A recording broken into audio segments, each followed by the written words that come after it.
We're working with a geometry picture here, which is both circle and triangles, so that's extra fun.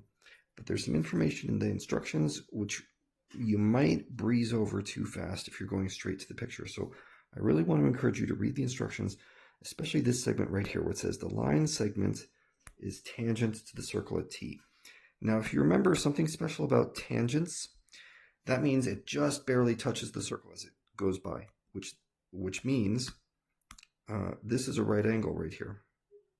Okay, so that's very useful information. That tells us this is 90 degrees.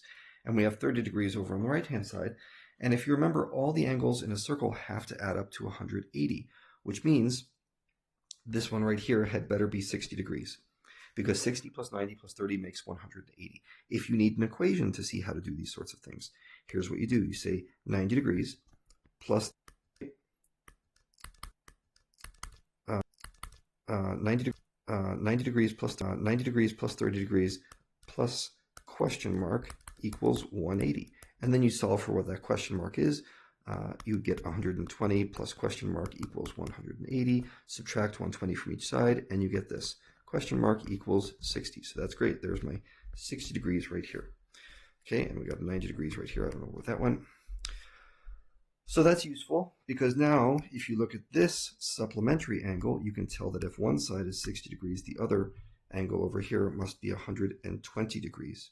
Okay, and now we're kind of up against a wall again because I'm missing one of the angles in this triangle. Okay, this triangle all the way on the left side of the figure. So let's look right over here. See this guy. I'm missing one of the angles in that picture. So let's go ahead and figure out what we can based on the fact that there are radiuses in the circle which are equal. See this line segment right there? It's equal to that one because they're both the radius of the circle, which means this angle right here, this angle is going to also be x. And now we can make our last equation for this picture. So let me get some space over here. And the equation we're going to use now is the following. 120 degrees plus x equals 180, right?